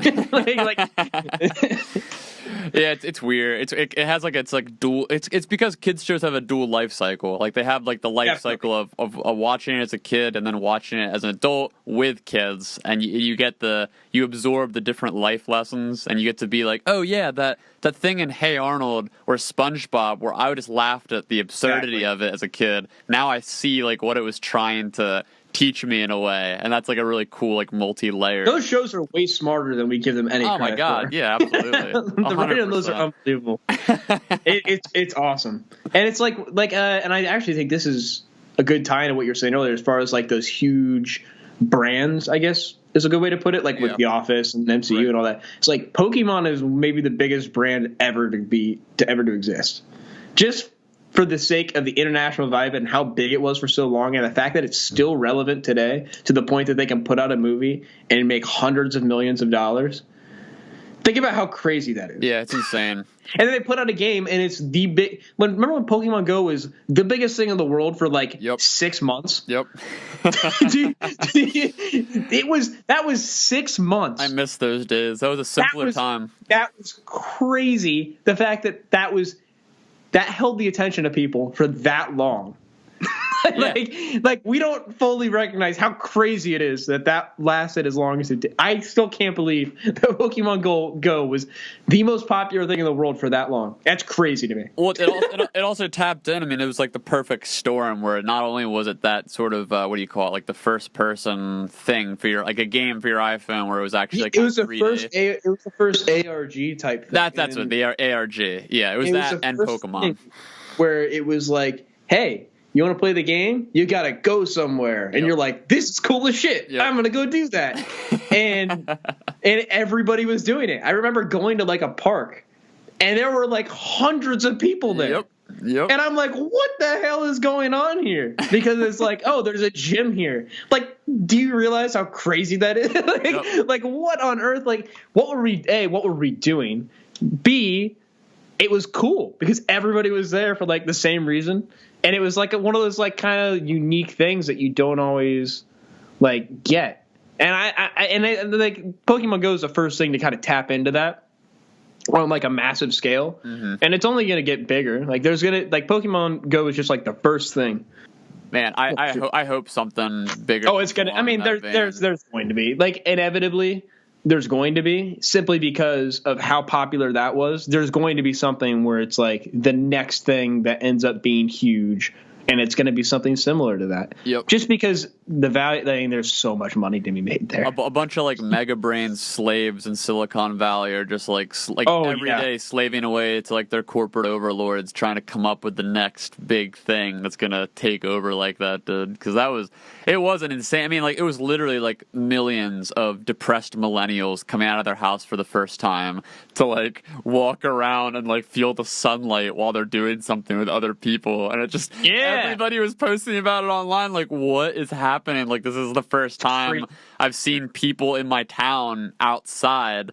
And like, not, you know what I mean? Not literally, you see people around, but not at that level of just like, it felt like entire towns were coming together. And just like young people, old people, it was just like a crazy moment. I really actually missed that period. It was fun. Yeah, it's super interesting though. Yeah. Now we're just in the weeds about Pokemon Go. This is great. I don't know, like, dude. I mean, we can. I don't want to like put a cap on that because we can go off if there's any other like particular. Not on that topic. I'm good. If I come up with something, I'll bring it up. Okay, cool. Yeah, because like, we can tie stuff back into it. But I definitely wanted to, before we got like too down the rabbit trail, I wanted to at least ask you about, because I remember, I forget exactly when it was. It had to be at least like 6 months ago though, when you had that whole incident where you had like your kind of anxiety trip and all that, and you were like kind of sparingly DMing me and other people about what was going on. Like you'd put out like a tweet once in a while, but I have no idea what the full context. Yeah, I'm happy to talk about it. Yeah, get into it. Whatever. So I haven't talked about it like crazy publicly, and it's not because I don't want to. It's just that I kind of wanted to give it time, and I'm in the process of writing something that kind of is like a full length thing about what goes on. But I mean, I want to talk about it because it's easier to talk about it than it is to write about it, obviously. Yeah. So like, man, this was like almost last September. So it's almost been a full year now. Yeah, wow. Which is crazy. So essentially I was in a job where I was underqualified and struggling, and there were a lot of situational things that were not going well. And then there was school on top of it that wasn't going well. And there were a lot of things that were kind of hitting. There were a lot of things that played into it. I won't get into all of it. There were a lot of things that played into it. And then there was just one day where, like, I was struggling with anxiety. I've struggled with anxiety for a long time. But it kind of hit like a panic attack level. Mm-hmm. And then I was like kind of freaking out because it was on the highway and I didn't know what to do. And I was like, okay, never experienced this before. Oh, yeah. And it was really bad. And then I basically drove myself to a hospital, was like, I'm not okay. And then I ended up, long story short, going into an inpatient program for about a month just to kind of like get it together. Not like in a get it together kind of way, but kind of just like as a reset for me. Mm-hmm. And luckily I was in a position where I was able to do that, and nothing crazy in my life was like off. But it was one of those experiences that really kind of puts everything into perspective, where you're kind of understanding, okay, here's how things can be handled. Here's how things can instead of focusing on all of the, like, especially when you look at all of the, like, suicides that are happening, all the things that are like, I don't know how closely you know about Etika or any of those things that happened where it was these huge influencers and these huge people are all just like massively struggling with mental health. And I think that there is a trend to that. And it's not like one of those things where it's like, oh, I have anxiety. No, it's like there's a lot that people don't realize. And I'm not saying that I'm like privy to it. I'm just saying like I get it. So that entire process for me was probably about a month and a half, and put me in a position where I was like, okay, I know what I need to do. I made changes. I moved out of my parents' house. I put myself in a position where have less stress on a daily basis. And I'm getting back into a situation where, so like I've been editing for YouTube for a few people which I'm really happy with as a job. And there's a few things that I've been doing to kind of move into the next step of going back to school. And now I'm kind of in a position where I'm able to work my way back into kind of what I was doing, but in a way that is way more healthy. Because I was going about it in a way that was not. Because I've never been so I was really good at school up until the point where you had to try. You know what I mean? I was like really good at school. You were naturally talented, are you saying? Naturally talented. Yes. Like, and I'm not saying it to be like, oh, look at me. I'm saying, totally. Yeah, I get it. School came to me easily, and I had a lot of like natural ability as far as like math and things like that. But then as soon as it came to like push comes to shove, I don't handle that well. And that showed its head for a while when I was in school. I just wasn't succeeding in college, like at all. Like I've been to 4 or 5 semesters now and have like a semester and a half's worth of credits to show for it. And a lot of that is just due to like, as soon as I struggle in a class or as soon as I have something that I forgot to do, I shut down. And I did that for a while, and I've gotten better with it, like way better with it, because like I had to work through it, and it all kind of like works now for me because I figured out ways to kind of manage it. For a while, there would be times where I just like, as soon as I messed something up in a class, I couldn't handle the fact that I like failed at something, and then I would just like not go to the class. Yeah, I know that feeling. And the problem with that is when you don't go to the class, you don't do well in it. Yep. Shocker there, I know. But it's a difficult thing to talk about because you're like, yeah, I fucking sucked at school for a while. That's tough to talk about because it's something that's like weird to admit. But it's something that's important to me because I want to make sure that like there's people who have reached out to me and been like, yeah, thanks for talking about that. I appreciate that somebody else is like going through something similar and gets it. And if there's somebody that can help, then I'm all for it. I mean, I don't know. It's a super weird topic to kind of talk about on a platform a lot, but it's a good thing to talk about. Does that make sense? Yeah, it's like you don't want to. No, I totally get it, man. It's like you don't want to seem like you're kind of victimizing yourself. Or exactly. It's a weird balance. I hate it. Cause I went through the same exact thing. Like I had a mental breakdown in 2012, and I was dating this girl at the time, and there was all these. I was working at this job that I really enjoyed, and pretty much everything fell apart when this happened. I mean, it kind of triggered my ability to eat. Like it was like a stomach. Yep. Throat anxiety type of thing. So like I was having a hard time swallowing, and I ended up losing a ton of weight. Like similar to you. I mean, I was taking, I think, 5 or 6 classes at the time, and there was like 2 of them that I had to push myself to get, and they just overwhelmed me instantly. Like I remember one of them was a logic class, and logic is so much math, and I'm so bad at math. And I remember like it was like the 3rd or the 4th class getting in there and realizing that the previous class I didn't understand what was going on, and that when the next this current one started, I had no clue what the teacher was talking about. And I get such bad anxiety that I literally just got up and walked out of the class and then just never went back. And it was Yep. like I would literally drive. I remember because I would drive to the class with the girl I was dating because she was going to school too, and she'd go to class, and I would literally go to this class and then just walk out of the class and like be on my laptop for the rest of the class because I couldn't sit in there. And then it was like a guilt thing, like you're saying, like because then you feel like shit, like I'm wasting all this money, like what am I doing? Trust me, I'm fully aware of that. Oh my god, it's so embarrassing. And I'm like, how do you talk to your friends and family about it then? It's like impossible. It's very difficult. And it's one of those things that when you, I mean, there were times where I would go down to, like, because I would commute for a while and I would just sit in the parking lot.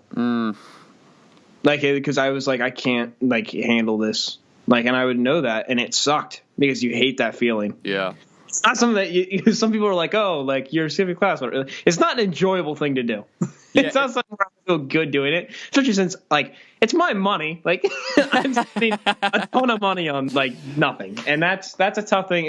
And once you kind of come to terms with that and kind of, I don't know, it took a long time for me to kind of become okay with it and work towards a solution, moving towards the next thing. For me. And it's also not like a sexy thing to complain about. Like this is I don't want to make this sound too well. You know, like there's certain this is like weird to talk about, but I mean, there's certain subjects online, and obviously I'm not taking away anything from people's sincerity. Like there's a ton of people that are going through serious problems, and they want to share their experiences about those problems online with other people, and that's phenomenal. I've done that. We've all done that. That's fine. But there's certain struggles and things that are a lot easier and more acceptable, I think, to project online. Like one of them is like mental health stuff, like anxiety, depression. Definitely. And like and in years prior it wasn't. Like in years prior it was super stigmatized and like no one could talk about it. But now like you can't go a day on Twitter without seeing somebody being like, you know, my anxiety, my depression, and it's great because like now we can talk about it. Normalize it. It's phenomenal. But with that, I mean, there's other subjects and circumstances that aren't as relatable or sexy. And like I know for me, and you can chime in and let me know if you felt similar. But I know for me, part of the thing with this whole school was like I come from a very privileged background personally, like not just from like a socioeconomic standpoint, but just from like a personal standpoint. Like anyone who grew up knowing me, like I've always had a good group of friends. Like I always like at least from the outside looking in, it seemed like I had it together. Yeah.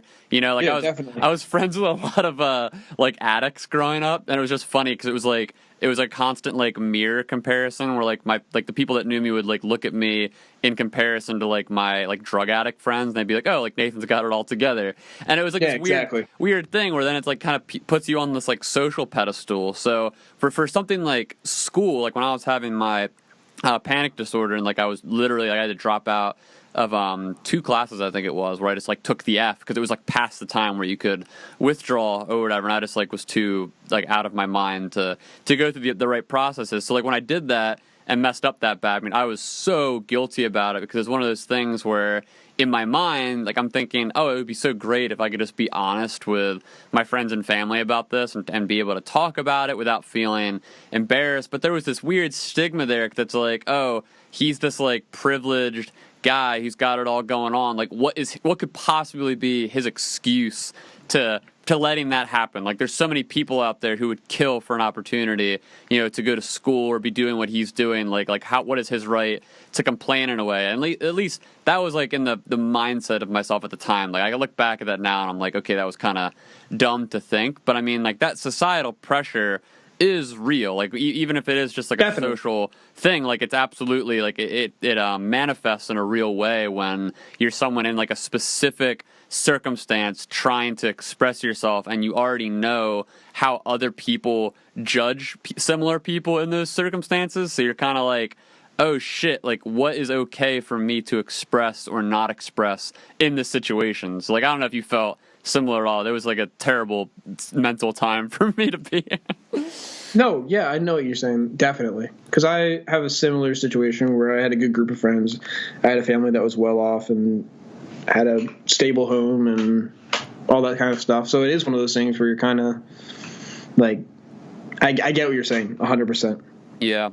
So like in terms of how your anxiety kind of built up went during like the school struggle, kind of burnout time period. I mean, was there another, like looking back and kind of like psychoanalyzing yourself, I mean, was there another like competing factor involved, do you think, that kind of triggered everything? Like, was it a relational thing? Was it existential? Was it circumstantial? Like, was there anything else kind of on top of like the here and now school part of it that led you to kind of just losing your mind essentially? I think that there was a few things that kind of led into it. And I think that part of it was the pressure I put on myself to kind of be like, oh, I'm good at school. And I come from a family that's good at school, so I should be good at school. And when I wasn't, that's kind of a tough thing to kind of accept. And you kind of push it away rather than face it head on. And it's a lot of avoidance tendency things. And also it's a lot of it is family background and family. Like when, like my mom's a school teacher. My dad has 3 degrees, 2 master's degrees, like all that type of stuff, right? Yeah. So there's kind of that education is very important. Yeah, right. So it's a difficult thing to kind of be, I don't know. You get what I'm saying, Totally, I think. totally. And that definitely plays into it a lot, at least for me. Oh, man. So in that time period, I guess, then, when you were trying to work through it all and get past it, I mean, for you, was there a specific, I guess, key or way out of it? I mean, well, here's the thing. I didn't, and that's why I had a breakdown. And then I kind of had to work my way back into figuring out what those were for me. Because I didn't know what to do, and I didn't know how to handle it healthily, and I didn't know how to handle it in a way that was effective. So then it all fell apart. And then I had to kind of pick up the pieces and figure out from there how to make it actually work, because I'm still working on it. But yeah. I didn't figure it out. That's the answer. And I don't know. It's something that I hope that I have it figured out to a certain extent. If I don't, I'm sure I will eventually. Well, put it this way then. Like when you look at your kind of day-to-day schedule with what you do now, like you're on Twitch, you're doing this work for editing like other streamers and whatnot. Like you got some cool stuff going on that you're enjoying. Definitely. So, like when you look at what you're doing in that regard, I mean, is that, do you find that to be like an escape or therapeutic, or is that just kind of you know what I mean? To a certain extent, yes, because it's what I really enjoy doing. So it makes it easier, especially if it's stuff that I'm getting paid to do. Yeah, right. It's stuff I enjoy doing. And now that I'm kind of getting into the swing of it, it makes it something that I can get the creative outlet that I've kind of needed for a while, which is really nice. Because I've kind of not slacked on it, but just purposely not had a creative outlet, especially on Twitter for a while, where I'm not just constantly trying to create content. And I'm fine with that. But it's also cool where I'm I'm able to help another person make some really cool stuff. Right.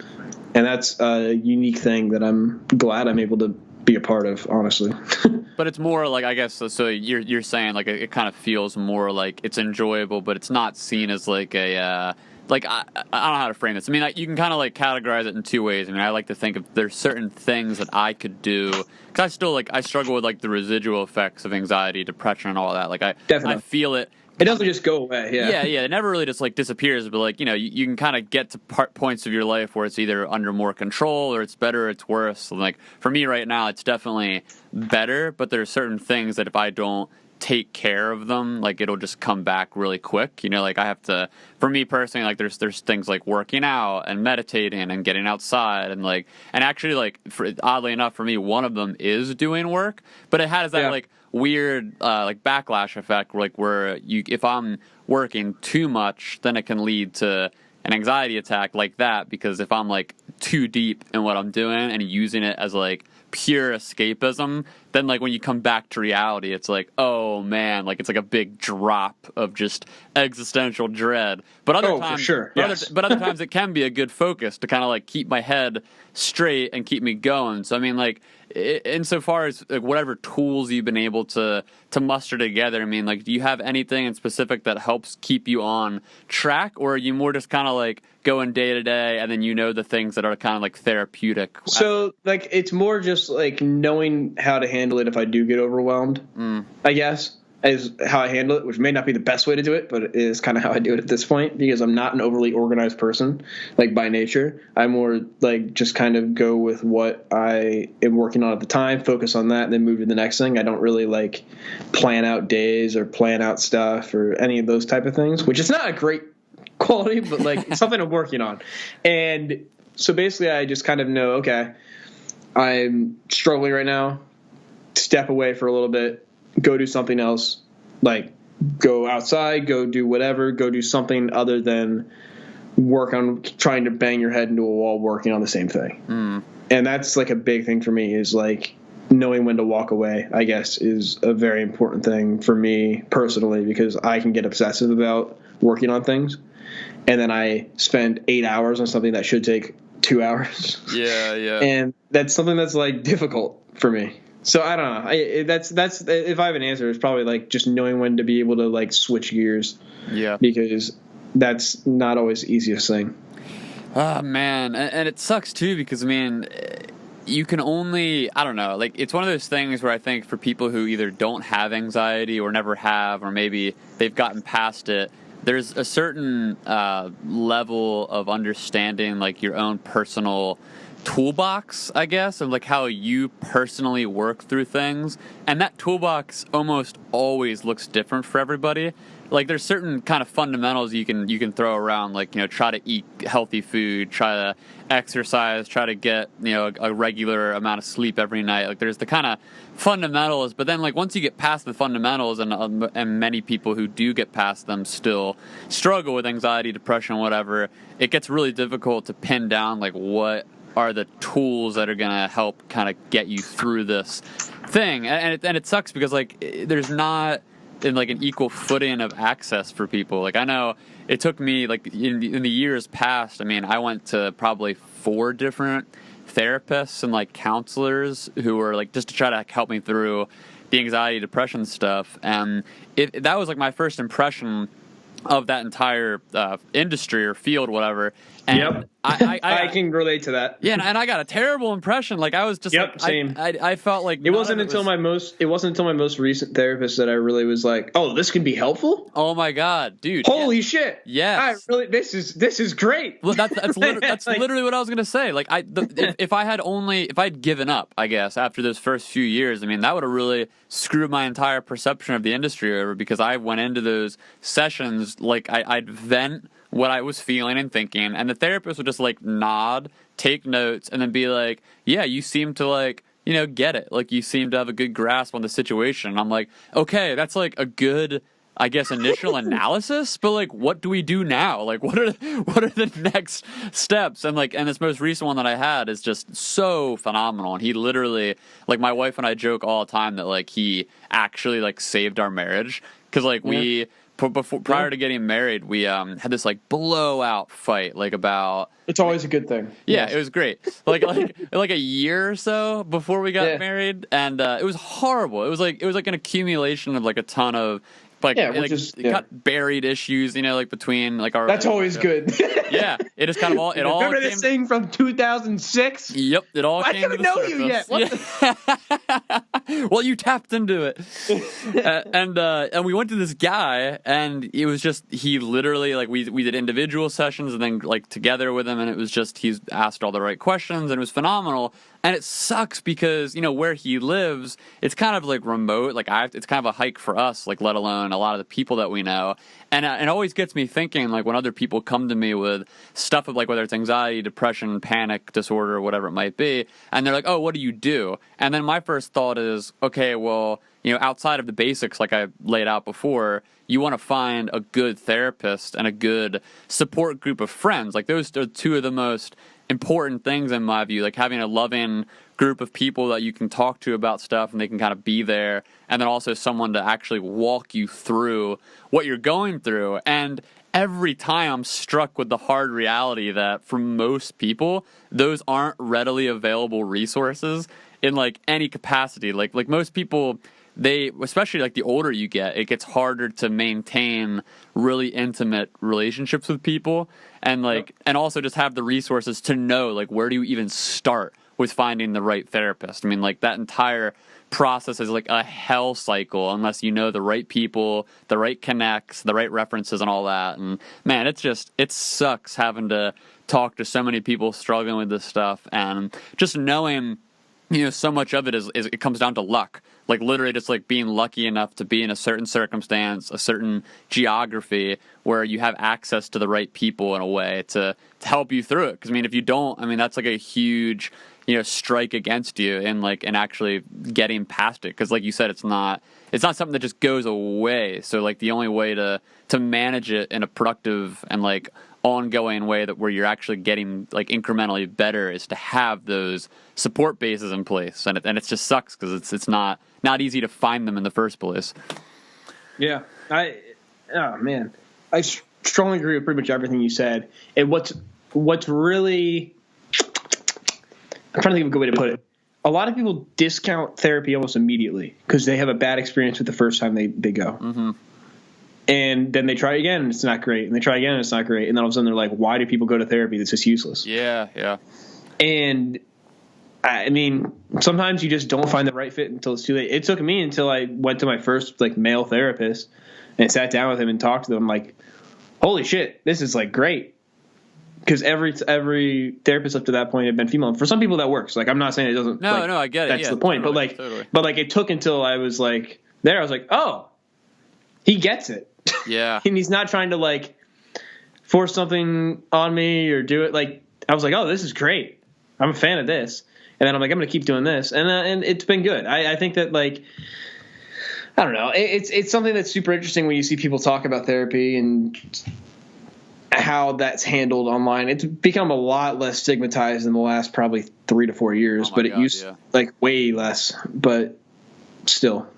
I don't know. I get what you're saying for sure, though. It doesn't, like, what you're saying, I agree with almost all of it because I've had probably a similar experience to you. Part of the problem is just the fact that therapists are people too, and like people, even though they're professionals, there's a lot of therapists who, you know, not that they're, I don't want to say they're driven by a bottom line, but like a lot of therapists are intimately connected with like psychiatrists, and they have like a very specific line of like strategy. Like if you go to their psychology profile online, you can kind of see what their expertise is, and they kind of like, everyone has like their bits, like their kind of go-to strategy. And oftentimes, like when you go to someone and it's not the right strategy, like they'll try to project onto you like what they think is the right one, and if you're not feeling it, it gives you this like really weird taste where like they're kind of forcing or trying to force something onto you that is inauthentic in a way. And like you said, I mean, being able to connect with the person on like a real,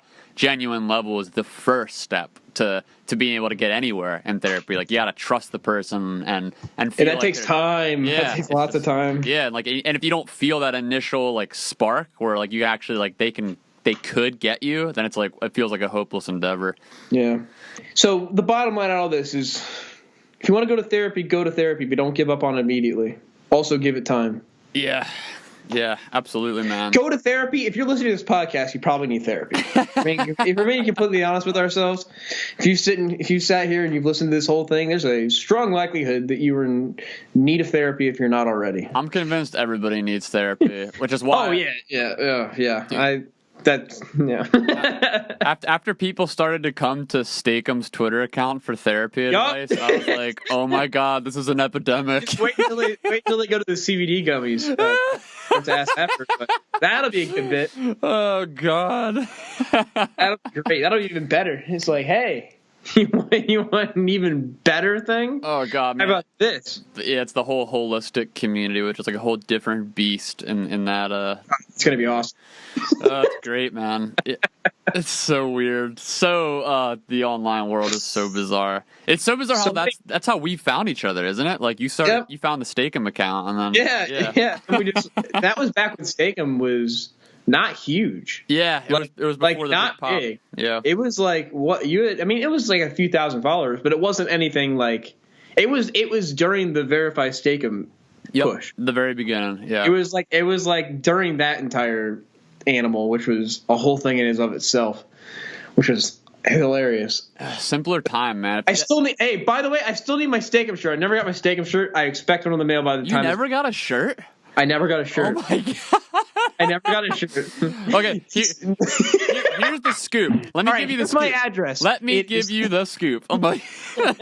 It's okay. What happened was there was like hundreds and hundreds. Okay, no, not hundreds, thousands. There were thousands of people that wanted shirts and all that because that was one of the driving factors, I would say, in getting people to give a shit about the account was like we did so many just like free merch giveaways, and like everybody be like, oh, who doesn't want free stuff? Like, of course, and it's Steakum. It's just funny and iconic and ironic and all that. So when we got all the stuff in stock, we had no idea that we'd end up shipping out as many as we did, and it got to the point where we ran out of every size except for 2XLs and I think smalls or something like that.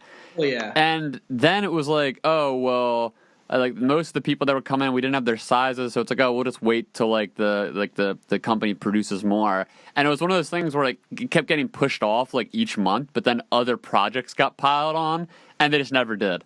So it was like we were like constantly getting backlogged with people that were like, oh, where's my shirt? We'd be like, oh, like next month we should be getting them produced. And then every month it would just get put off. And then finally it just fizzled out to nothing. That's fucking awesome. I felt terrible, man. So many disappointed people just to this day, like, where's my shirt?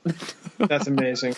I'm just giving you a hard time. No, man. No, that's like, you were like an OG. Like, you should have one. That's so disappointing. I'm so mad at myself. It was like all my responsibility. Just blame Steve, man. Oh yeah, true. True. To be fair, that was a great bit for a while. Yeah, man, that was a fun one. I had him on the podcast. The guy Bob. Yeah, I've listened to it. It's awesome. It's great. He needs to have his own podcast, man. He's a funny dude. Like, oh my God. He played that character so goddamn well. I know. It was impressive.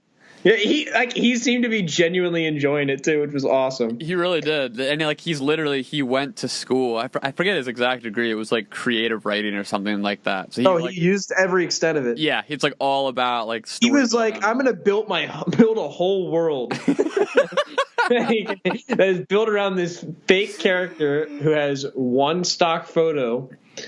And I'm going to build everything around this. Oh, my God. Yeah, he was the best. I miss him. I hope I get to work with him again because he seriously is like such a talented writer. And, you know, you don't come across people like that every day. Because, like, it's people, you can find people that come from, like, marketing and communications degrees all day that are just, like, irking, you know, for a job. But it's really tough to find a natural talent. Funny person. Yeah, like, and yeah, not just funny, but like someone who's like really just like creatively talented in a lot of ways. Like, I feel like some people can write really good like tweets, but it doesn't translate to other mediums at all, you know. And it's like it's good to have someone who can do it all. But definitely. But yeah, man, just kind of like, okay, we can kind of wind down and swing back a bit. I mean, let's wrap it up, folks. Very interesting. Like, I guess let's kind of like swing back to here because obviously, you know, so much of what your personal brand and life revolves around is this sports element of internet culture, which is like not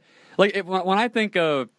And this obviously just speaks to my own kind of echo chamber biases or whatever. But when I think of internet culture as a term and as an understanding, like I think of the different like media outlets that write about it and the people that are kind of contained within it. Like I think of, you know, The Verge and BuzzFeed and Mashable and all these kind of like newer media sites, and then you get your weird Twitter personalities and your joke Twitter writers, and you have all these, and then you got like a bunch of like meme creators on YouTube and all that, and you have all these kind of like competing personalities that kind of make up what is generally understood as this blob of internet culture, and it's kind of ranging and it's all over the place. But we kind of all get it roughly when you say those words. But I mean, sports Twitter and like the online sports world is kind of its own beast, almost like outside of what people generally consider internet culture. Like when you look at a lot of the most popular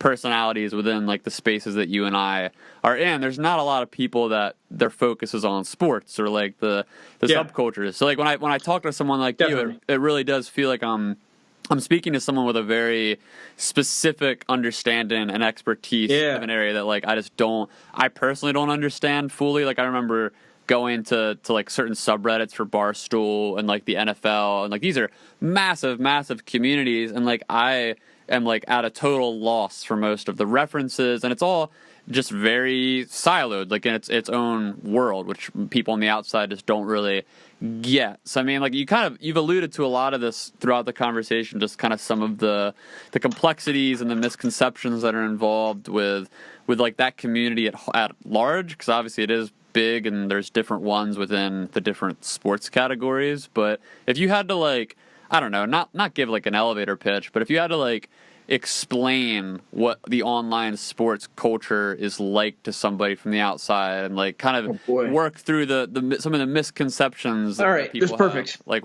just have you ever seen a 13-year-old kid wearing like a flat bill hat, and you're walking down the street and you're like, that kid looks kind of scary?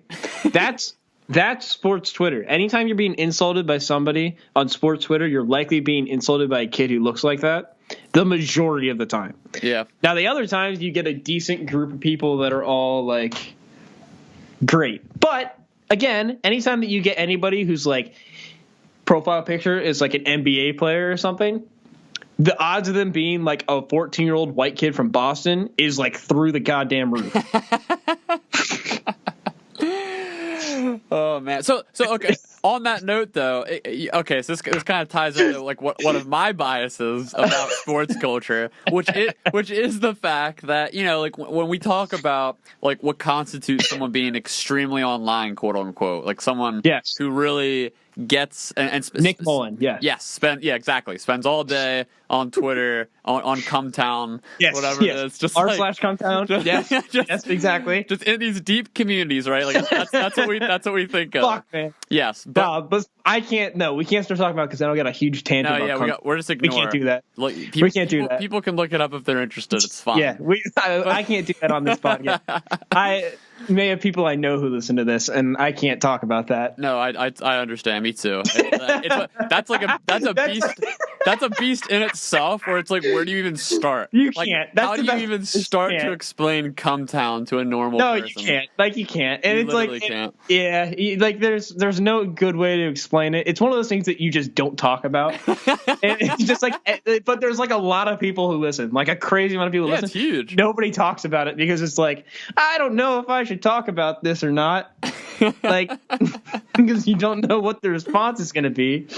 Oh boy. Okay. But all that to say, I'm just saying. So like my preconceived bias is that just given how mainstream sports are in general, right? Like sports are about as mainstream as like, and by that I mean like baseball, you know, football, soccer, etc. These are very global phenomena that are on like a mass scale everywhere, pretty much. And that means to me, as someone who works in these kind of like more niche subcultures online, that most of the fans and the people who are interacting with even like Barstool would probably be like the most extremely online contingent of that whole category.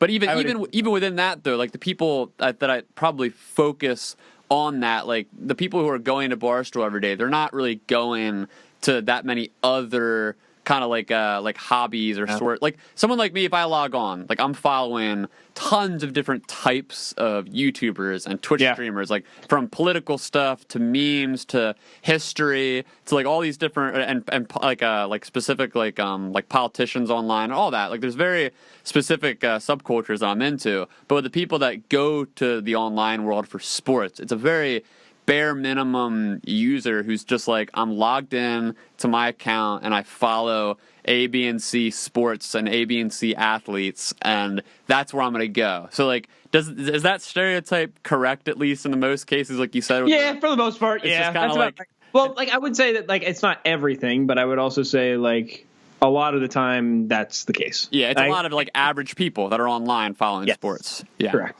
Okay. Yes. Yes, I just called all of you average. Obviously, like you can dig it down, like from like the Barstool level to like the Twitch level, and like every rung you get more extremely online. But just like the mass, media, the people that just follow like NFL, NBA, etc. Like most of those people are just there for that. Just like the people who only go on Twitter for politics. Like it's like a lot of suburban moms and shit. It's just like the people that are retweeting, everything that like I don't know, like Elizabeth Warren says or something like that. It's just exactly. It's the same people who are only. I almost would say it's almost a very similar thing to the people who are only on Twitter for politics. Yeah. There's a lot of people who are only on Twitter for sports. That makes total sense. Or like people only on Twitter for news. Yeah. Right. Okay. Yeah. I always had that bias. I was never sure because, like I said, when I talked to you, like I've kind of tried to do some digging on my own, and like I've found some of these deeper corners, but most of those communities, they're all so massive, and like they're huge, man. When you go to like the Reddit, the subreddits for the NBA or the NFL. r/NBA is one of the best communities on the internet, and I stand by that. They have some of the funniest motherfuckers on the planet on that. Like anytime, like you may not know this, but almost anytime that you see like memes, like copy pastas and stuff, there's a like extremely high likelihood that it was started on the r/NBA subreddit. Oh, the amount of things that have come out of just specifically r/NBA is absurd. like it is hilarious. Like you would never guess it too. It's incredible. That's great. Yeah. So like, yeah, and you get into like even Reddit. I mean, you have to have some level of internet literacy to even know what Reddit is or like how to navigate it. So I mean, you got to think there's millions. Like in some, like I don't know how big the NFL one is or the NBA one is, but there's college football is the second biggest one for sure. I was gonna say, yeah, like these have millions, if not like over 10 plus million subscribers in a lot of cases, and yeah, like it's just its own beast. And it's its own beast. Yeah. Okay, man. Are you a different beast but the same animal? The fuck does that mean, Kobe Bryant? It's one of my favorite videos ever. Oh man, dude, sport athletes. I'll say this. Stephen A. Smith transcends everything. Stephen A. Smith is supposed as an entertainer. He's one of the most entertaining people on the goddamn planet, and I will stand by that as long as I live. Oh my God. I was like looking through some of his old tweets the other day because there was a podcast that I listened to, ironically a Barstool podcast, which is one of the few good Barstool podcasts left. And it's like 4 hours long every time they do one because it's just two guys just talking. Yeah. It's awesome. But like he had a tweet let me find it really quick because I retweeted it today because it's an unbelievable tweet. It said, the Stephen A. Smith Show on 710 ESPN LA comes on 9 to 11 p.m. tonight. We will not, in all caps, discuss Kobe Bryant. We will, however, discuss the homosexual. There is no context to what the tweet is. Oh my God. We've been trying to figure it out all day. There is no... This was in 2011. He's like, you try to call me up to discuss Kobe Bryant? We will not discuss it. However, and there's things like that where his old tweets are some of the funniest things on the planet because the internet was a different place in 2011. Yeah. Twitter was a different place in 2011. That's why everybody deletes their old tweets. And the fact that Stephen A. Smith just doesn't delete his old tweets is awesome because it creates stuff like this that's still like, how did he get away with tweeting that? Yeah. You know what I mean? It's like... How is that tweet like still up? Yeah, it's incredible. He's in that same that vein of just not giving a shit like Dave Portnoy. I mean, it's just like the same. It's just my favorite is unabashedly, yeah. There was like, just FYI, findyourlove.com is not an advice website. It is a dating website with pictures and everything. Disgusting. Like, what? It's awesome. It's like. No, it was locateyourlove.com is what it's called. It's awesome. There's old tweets like that are just incredible. Oh, man. I'm not kidding, dude. He's like one of the only people, like you singled out one of the only people on the internet who actually will trigger me. Like I get so triggered by his MMA commentary because he doesn't know shit about the sport. Awesome. And like because ESPN like is newly partnered with the UFC, you can tell obviously that he's like in the past. No idea. Yeah. He's NBA. Like that's his thing. So that's hilarious. He's like recently started to consume it, trying to understand it, and like it's that's amazing. And, like as an outsider though, that would be unbelievable content. Just him trying to figure out, like if you weren't like a fan who's trying to like enjoy it, and you were like just like take a step back and realize how funny it is to have Stephen A. Smith out here like trying to figure out the MMA is outstanding. I've literally sat in front of my computer sometimes looking at clips wanting to rip my hair out. Like, how is this guy commentating on this right now? Like, it's just but again, it's just that unabashed, like his persona give a shit. Yeah, like it's all part of the persona. So man, it's that whole ability to just always double down and just ignore the critics and keep doing you. And like there is, people, it's the same with Trump, same with people like the Paul brothers. It's like that strategy is very polarizing, and there's always going to be a market for it. Like there's always going to be people who are attracted to that confidence and that just like feeling of just like a self-assurance. Like this person doesn't really give a shit what the critics say, and they're just going to keep doing it. And, like it's good, I think, to have critics, line up and keep people like that in check. But there's obviously, like as we've seen in recent years, like a point of overreach where you become this, you essentially start to feed the beast, where now, definitely. Now they've figured out that, they can just say something outrageous like the Dave Portnoy situation, where it's like, now I get to just say something and the media will freak out. And that's just like gets me more clicks and more attention. So like there's that weird attention economy aspect to it where there's the diminishing returns, and man, such a weird time for people like that. Definitely. Well, if you're ever in the area of Southwest Ohio and you would like to go to Charles Entertainment Cheese with me, just let me know. Oh man, that's a great invite. I appreciate that. Not a problem, man. I will pay for your first game. Oh, hell yeah. That's all I have to offer. It's probably like, I don't know, from where I'm at, it's maybe like a 7 or 8 hour drive. I could do that. Yeah, perfect. I could do that. That's all we're here to do. It's not too bad. Or you could do another one of your like blogger trip. Definitely. I might end up in Philly somewhat soon. I'll let you know. Blog about like finding the best cheesesteak like everybody has done before, but make it Matt style. That'll be great. Definitely. I might actually end up in Philly somewhat soon. I'll let you know though. Cool. For sure. Awesome, man. Well, dude, thanks so much. I'm really glad that thanks for having me. I appreciate it. Yeah, it's always fun. I don't want to plug anything of my own. I just want to say watch Mr. Robot in USA. The last season comes out this winter. I don't like you can look up my socials if you want. He'll put it in the description of the podcast, whatever. That's not important. Watch Mr. Robot on USA. That's all I care about. You don't even have to plug it. It's just to be in the show notes. That's a much more memorable. Exactly. I don't care. You can just put watch Mr. Robot on USA instead. That's fine. There's not going to be any description. It's literally just say watch Mr. Robot on USA this winter. Yep. Episode title, description. Like I'm not even going to like say your name. Just watch Mr. Robot. Yep. Perfect.